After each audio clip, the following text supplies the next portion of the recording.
And we're back. Max, take me through UFC 258 on Saturday night. Yeah, overall, I'd say it was a everything they could have hoped for in the card. I mean, you look at the placement between UFC 257, the Conor McGregor card, and the upcoming UFC 259, which is going to be headlined by three title fights. And typically, buys don't do too well in between, right before, right after those big ones. So you can only hope for so much for it, but I think they put together a lot of really solid matches on this card, and it pretty well lived up to expectations. Two of the fights I was excited for fell through within the last 24 hours before the card started, which was disappointing, but the ones that stayed on lived up. So let's get right into it. I want to start with the prelim opener, Chris Gutierrez versus Andre Ewell in that deep bantamweight division. Two talented strikers who were aware of the danger each posed, and that led to or started with a pretty hesitant, scarce kickboxing, movement-filled chess match without too much happening in the first two rounds. Gutierrez kind of stole it at the end with a head kick he threw, which ended up landing with the knee that kind of wobbled Ewell. And then Ewell just a little bit better in the second round, kind of got enough volume off to take it. But Ewell being very careful all fight, worrying about the leg kicks, and Gutierrez being careful all fight, worrying about Ewell's countering if he threw leg kicks too open or tried to go with too many shots in a combo. But when there's a fight like that kind of starts off slowly, I guess there's two ways to look at it. It's like, are they point fighting or are they working towards something? Because the first is really frustrating, but the second one is totally worth it if it pays off in the end. And in this case, it was the latter because Chris Gutierrez, even though he didn't win the second round, landed some nice leg kicks, which he had started off in the first round, and it was just money in the bank, and all the dividends came in the third round, where Ewell just couldn't mount any offense of his own because his legs seemed too battered to really plant and throw. He was moving on them, and for the most part, his movement was all right. You could tell he was kind of working through it, but Gutierrez sensed the blood in the water. He sensed that those counter shots weren't there for Ewell anymore, and he started pouring on the pressure. He realized that the leg kicks were doing great for him, so he doubled down on them, landing, I think, more in the third round than he did in the first and second. He just took the fight to him. I think the judges even gave that round to him 10-8. It was very well deserved. Great third round to kind of win the round, win the fight performance. I think he's won now 4 of his last 5 just with just one draw in there. So great performance from a fighter in this really deep bantamweight division. And he might be knocking on the rankings coming soon. Next fight I want to talk about, Bilal Muhammad versus Diego Lima. I almost said Douglas Lima, being Diego's brother, who's the Bellator champ. But no, we're talking about Diego, the UFC fighter, who is not quite as accredited, and big underdog coming into this fight. And it showed. Muhammad did lived up to the number next to his name, just taking the fight straight to Diego with great pressure, really accurate hands backing up that pressure. And he mixed in some takedown attempts just to give Diego something to think about.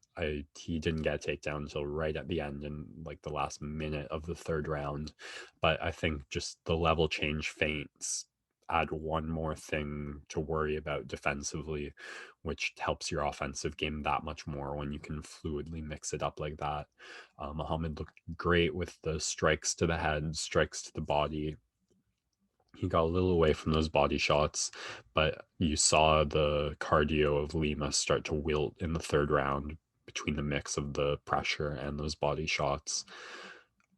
Muhammad just putting it all together more and more every fight. He's really only lost to the very best in the division when he's been matched up against them, and everyone else he's beat quite decisively, and this was no different. So, I mean, in this crazy deep welterweight division, you aren't going to get the matchups you want all the time.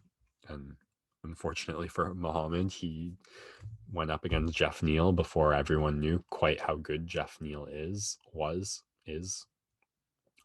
Being the only fighter to lose to Jeff Neal who didn't get knocked out, I think was also kind of spoke to where Muhammad's level is at. And yeah, I think when you defend your spot in the rankings, you can kind of hope that your next matchup will give you the chance to move up a little. And I mean, the one thing you worry about in Muhammad's game is he really didn't find an answer for the leg kicks Lima was landing. And just like we talked about, sometimes those can be so much trouble for a fighter. You never know if the next one's really going to cripple them. He did check a few, but he couldn't find the timing to like land a bomb right as Lima looked to throw, which that was kind of all Lima had offensively for him. So when he's not hiding them behind strikes, you'd kind of hope to see them find a way to time it, which Muhammad didn't, but he was also winning the rounds comfortably despite those leg kicks. So maybe he figured, hey, these aren't great, but I can take a few more of these and it ain't broke, so I won't fix it. Either way, great performance by Muhammad. Worthy, again, just one of those fights on this card that kind of fun to watch, high level, lived up to everything I hoped for it when I saw the matchup on paper. The prelim headliner, a bit more of an eyebrow raiser, Anthony Hernandez going up against Rodolfo Vieira, the very accredited black belt in Brazilian Jiu-Jitsu. And Hernandez with the huge upset, taking it by submission. I believe the odds were at plus 3,000 for this. And this, you've seen this at heavyweight kind of with Alexei Oleinik. When you're a one-trick pony and that trick is jiu-jitsu, then the fighter's going to have the whole camp to get ready, to prepare, to survive those positions, especially the strength style fighters, excuse me. So those really strong jiu-jitsu artists who are able to just grab a hold of you and muscle their way to the mat and then instantly get into some sort of choke position, especially where they use the arms. That's all the fighter has to prepare for, really, and just figure out the little nuances on how you create enough space, enough breathing room to get through that position. And then once you do that, once that one trick has been survived, there's kind of nothing left on offense. And that's more or less exactly what happened with this fight.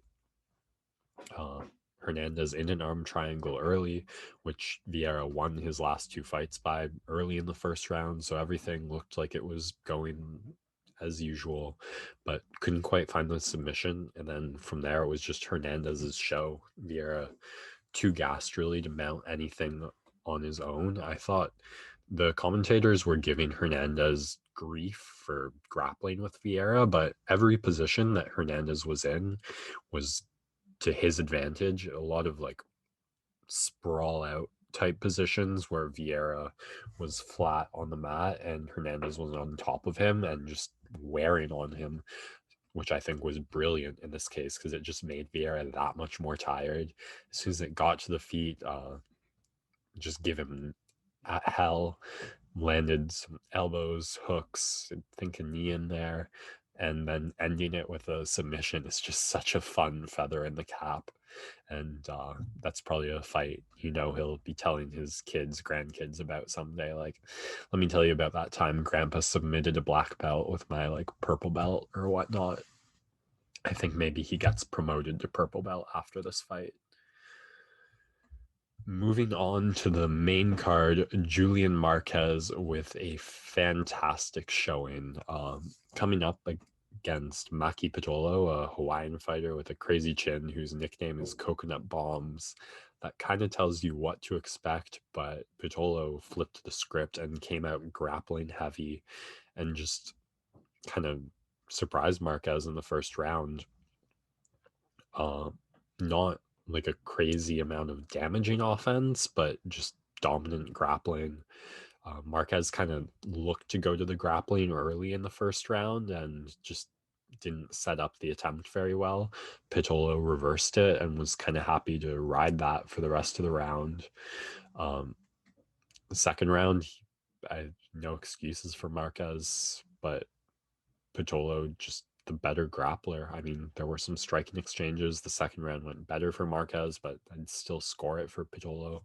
Marquez had kept looking for that guillotine attempt, which he got close looking on a couple, but couldn't quite find.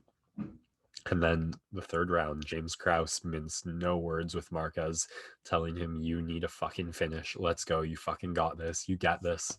And it was fantastic. Marquez came out and just wilting pressure, never giving up on himself. When Pitolo forced a grappling exchange and took him down, Marquez just right back up, right back to his feet, and right back onto that striking pressure, which again, knees, punches, gets his back against the cage, forces a bad shot, which the thing the Pitolo corner was most worried about was a bad shot leading to a guillotine attempt. Marquez looks for the guillotine, doesn't quite find it, but has him on the feet in a sprawl position, switches to an anaconda, and cinches it up very nicely to get the finish in the third round for the comeback. I didn't check the judges' scorecards, but I'm almost certain they had Pitolo up 2 rounds.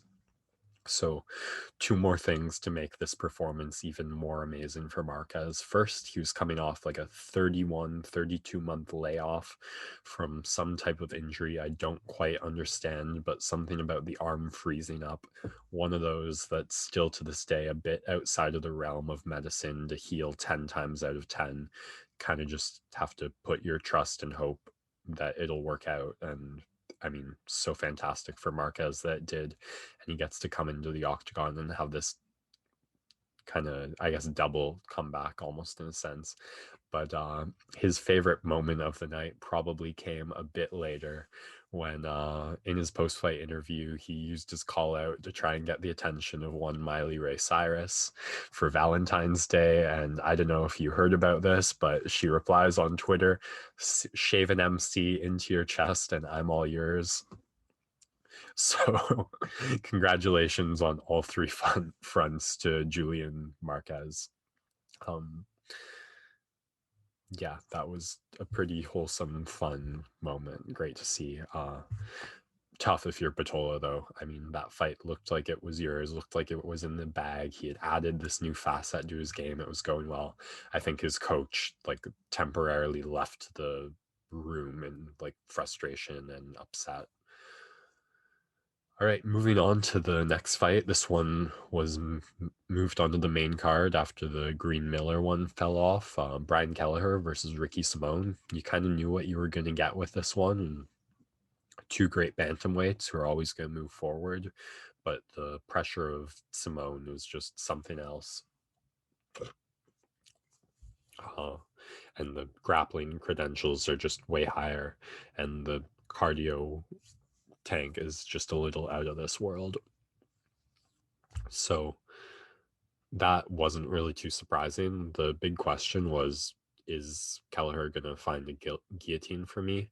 And I think it was one of those, you put one foot in one door, one foot in the other door, and you get caught halfway, and that just does you no favors. Because every time Simone looked for a takedown, it was like Kelleher stopped, thought about the guillotine, and then was like, no, I don't quite have the angle, I don't quite have the position. And by the time that thought process had worked his way through, his butt was about to be on the mat. He just, so many times you saw the takedown came, he looked for the hand position to get it, and then gave up on it, and it was just too late for him. So was it going to be his best friend or his worst enemy? I think it was his worst enemy.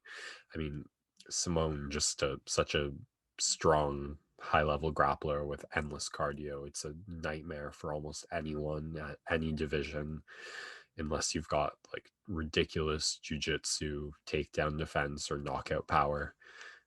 And none of those came through for Kelleher. Just 3 rounds of Simone doing what he does. The grappling, not too surprising in the Simone Kelleher fight, but pretty surprising result in the Gastelum Heinisch fight with Heinisch coming out.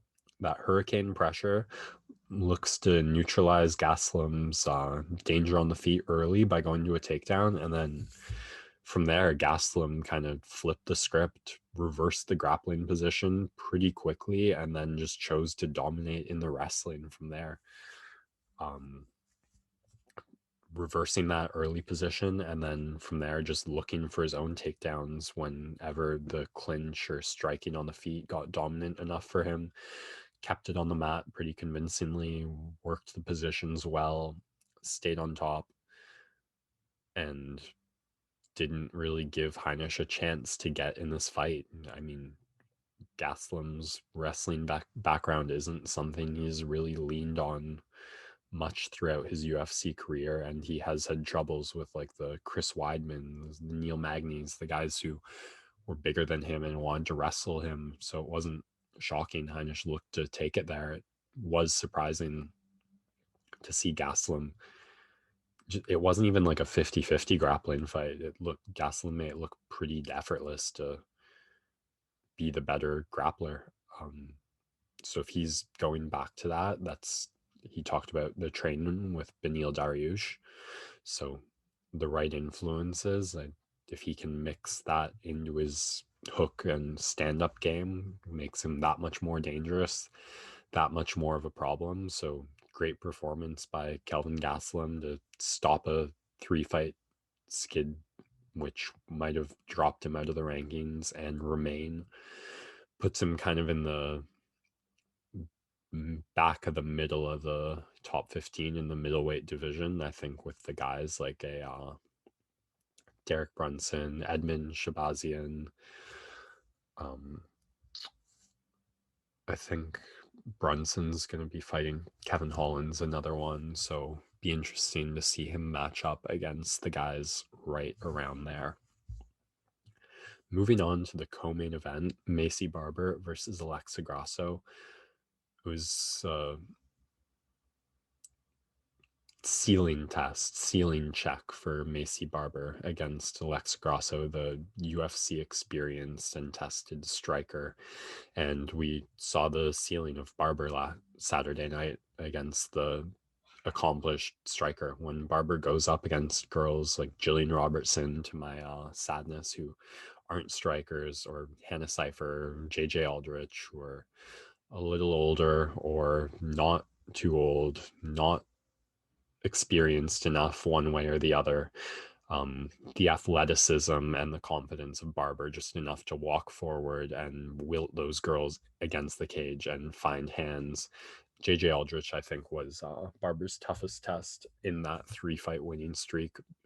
She being the older one, with Cyphers being the not so old one. And Barber just struggling to replicate that against Grasso, who she's been in the cage enough times. She's done the kickboxing footwork drills enough times that she can just maintain distance, not bite on the feints, and use her own feints to keep Barber at distance, and then time Barber when she walks in too recklessly. That was more or less the story of the fight. Some great clinch work as well from Grasso. Even when Barber had her up against the cage, Grasso was landing the heavier, better clinch strikes, elbows, knees. She stung Barber a couple times. Maycee never gave up. So when we say where her ceiling is, important to add that. The third round was her best round. I think Grasso maybe even a little surprised. Maycee still had so much left in the tank and so much willingness to walk forward, because Grasso wasn't quite able to make her pay in the third round as she was in the earlier ones, but still not enough. Barber needs to figure out how to get a little more technical, because she was either all the way in and getting tagged on and read by Grasso, or 10 feet out throwing at air with absolutely no threat posed. So the future may be bright for Maycee Barber, but certainly not the present. She's going to need some more fights, some more time in the gym before she works her way up to being the fighter that she's been telling everyone that she is and will be. All right, for the main event, Kamaru Usman versus Gilbert Burns.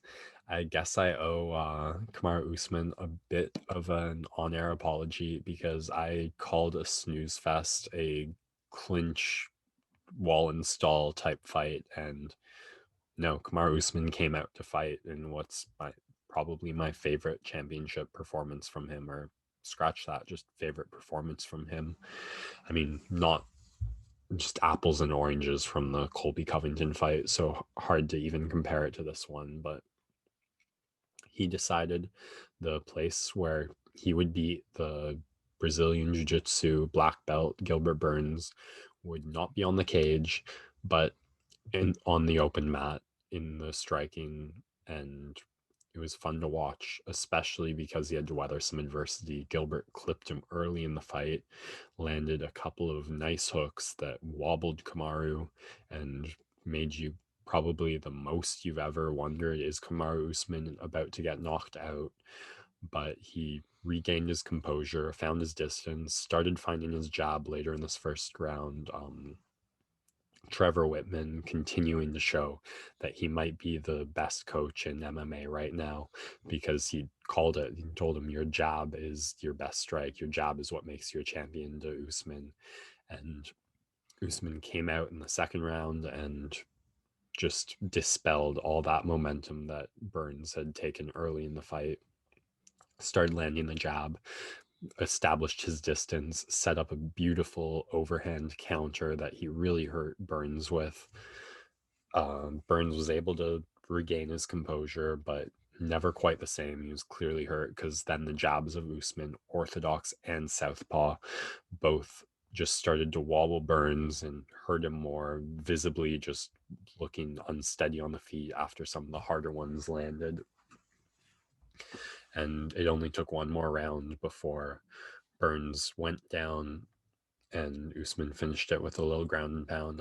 At the time, I didn't think the ground and pound was really connecting, and I thought it was a little early to stop the fight. But in hindsight, I mean, Burns had been clipped and staggered and wobbled so many times on the feet that I think that probably went into the ref's decision of like, okay, even if this ground and pound isn't landing all that clean, all that heavy, he's been compromised enough on the feet that if one shot could really put his lights out, and even if it goes back to the feet, it's probably just a matter of time there. So I think Usman did look dominant enough to justify the stoppage.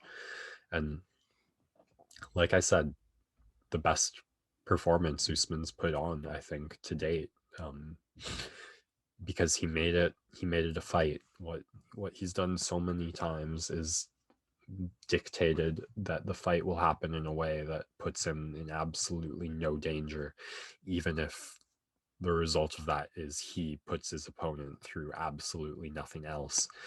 But this time he was willing to accept some risk and step up his game. And just to be clear, it's not like I think grappling wholesalely does that.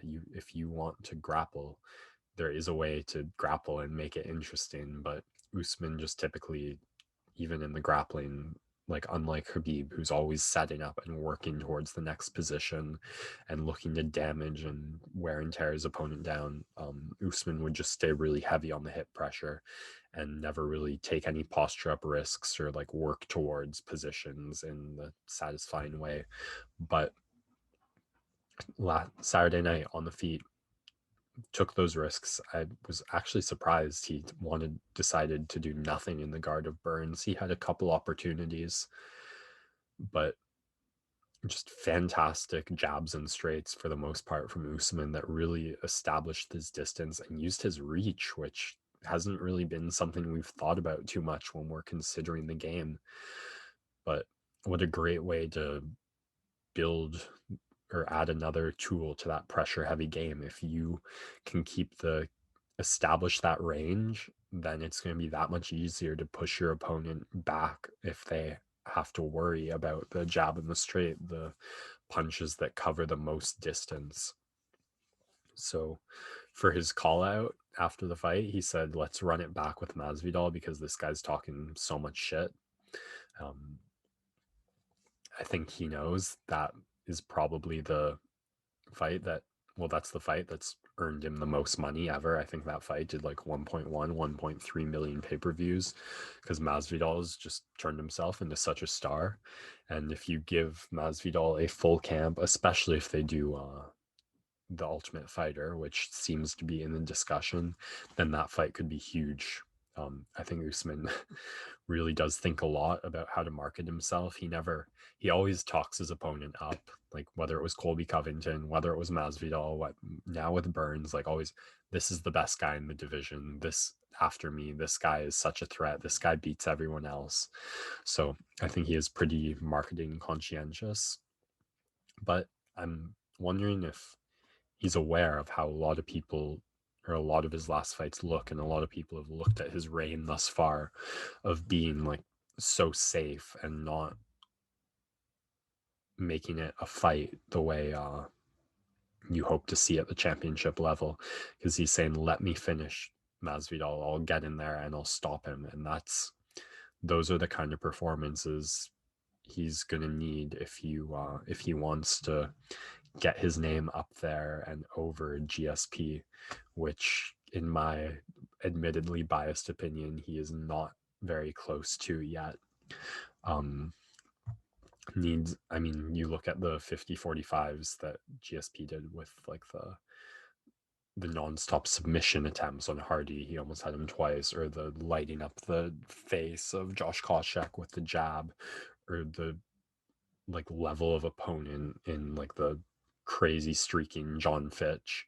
And I think those wins are fantastic. And I'm curious how we'll think about Gilbert Burns in 2 years, because Damian Maia, Tyron Woodley, the 2 wins that earned him this title shot, I think most of the welterweight top 15 probably beats those 2 at this point. You get points for credit for being the first one to do it, but you've got to maintain that dominance.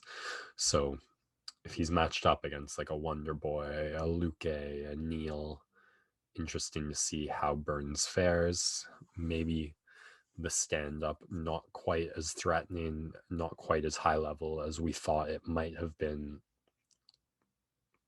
but time will tell.